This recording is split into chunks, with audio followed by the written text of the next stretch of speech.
Okay, at London Marathon, on a slower course than Berlin or Valencia and many more, 2 men broke 2 hours. Not in a controlled experiment, not with pacing lasers, not with rotating pacers, in a race. And the reason that happened is the exact same reason you're not hitting your potential in the marathon. I'm Lee Grantham, a coach and a professional ultra runner, and I made massive breakthroughs in my running career. In an 11-month period, I went from running 3 hours and 25 for the marathon to running 2 hours and 37 minutes for the marathon. That's a 48-minute jump. And I did that by removing limiting beliefs, removing round number targets like sub 3 hours, and working to a method where I could get towards my potential. And now I coach runners to do exactly the same. So if you've got the work ethic, the discipline, and a positive attitude, and you want to dramatically improve the way that you train, you're not interested in round numbers, you just want to run as fast as you possibly can, then get in contact by booking a call in the link in the description. Okay, so at the weekend, at London Marathon, much slower course than Berlin or Valencia, Seville also, but many others, we saw something that will go down in history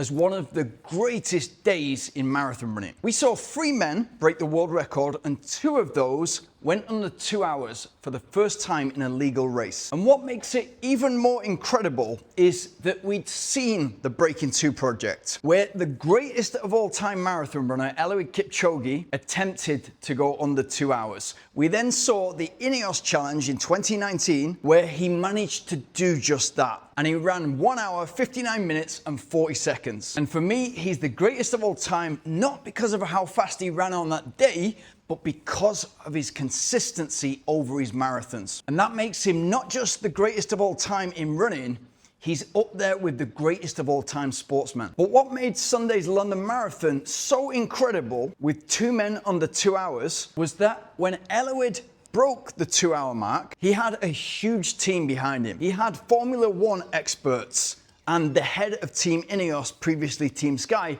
Dave Brailsford, who made sure that a team of 41 pacers that would rotate throughout the attempt would be set up in a formation that best shielded Eliud from the wind. He had the top sports nutritionists and sports scientists in the world developing a fuel that would be delivered to him on a bicycle. So he didn't need to slow down for drinks tables or even think about it. There was then a pace car that projected a green laser, so Eliud knew at all times where that world record was, and it also provided further assistance for the formation group to protect him best. Yet on Sunday, without a large portion of that help, it happened in a race on not a fast course and in not perfect conditions. So what actually happened on Sunday at the London Marathon? Now, all 3 guys on the podium all have access to world-class coaching, world-class training groups, and the best science in terms of nutrition and technology on the planet. But that's no different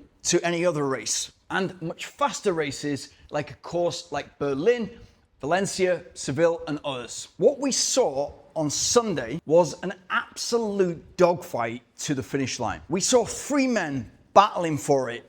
Who wants it most when it really counts after 35K? And we saw Kipchoge on his debut push Sebastian Saw to his very limits, and I think beyond, fighting to the line. And that is what the INEOS challenge and the Breaking2 project was missing. The drive, grit, and determination of an insanely competitive man who wants to win. And that's the key point for you. And how does it apply to you? If you run a marathon, you'll see at the end, you've got an average heart rate, and the heart rate will start lower and finish higher. Even if you run at a constant speed all the way through, the perceived effort is gonna go up because of fatigue, but your running economy, your efficiency, and your physiological resilience is also deteriorating through the race. If you think about it like this, if you went and got a VO2 max test done, you're probably gonna spend 2-3 days running easy or resting, and then do that test on fresh legs. What about if you run a marathon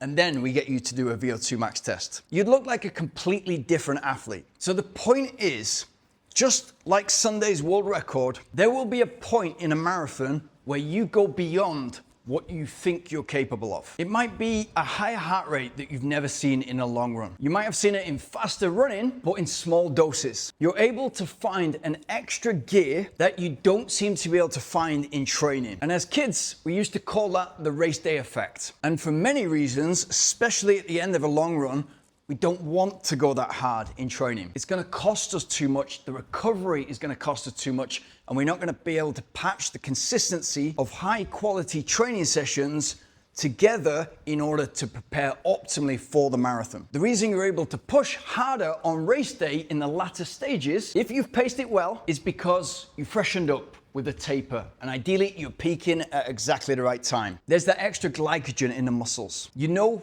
that you don't have to train the next week. It's gonna be rest days and then easy active recovery. And if you paced it right, all of a sudden, in that second half, because most people go off too fast, you're passing people. And that sets free your competitive side, who is then picking people off, people with targets on their back. And again, if you've paced it right, there's even more of those targets in the final third and the final quarter. And if you're lucky enough, at that point, you will run side by side with a group or 2 or 3 others for 13 miles, 16 miles, 18 miles. And again, that competitive side in you wants to win, wants to beat the others. You don't know those guys. And that competitive side can often be seen as vulgar. But if you think about it, there's nothing more beautiful than that. The greatest thing in the world is to watch 2 rugby teams absolutely kill each other on the field and then shake hands afterwards. Or 2 mixed martial artists kill each other in the octagon, and then there's this level of respect,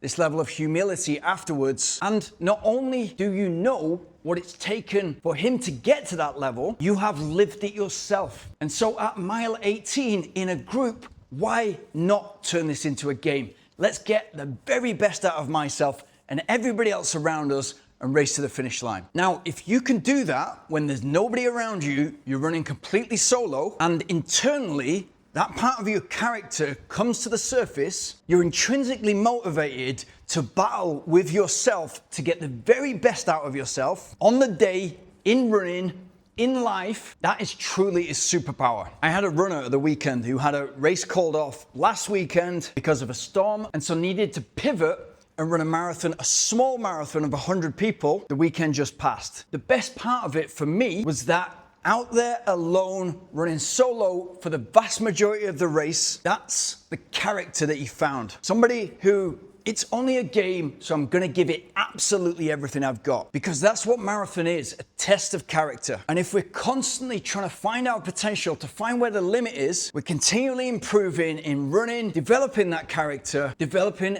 as a human being. And if you've got that inside you and you can bring it out, it is a superpower. You might never run sub 2 hours. You might never win a marathon, but that's not the point. Success isn't how far you get. It's the distance you travel from where you started. And if you can find that limit and push it further, you'll win the only race that matters.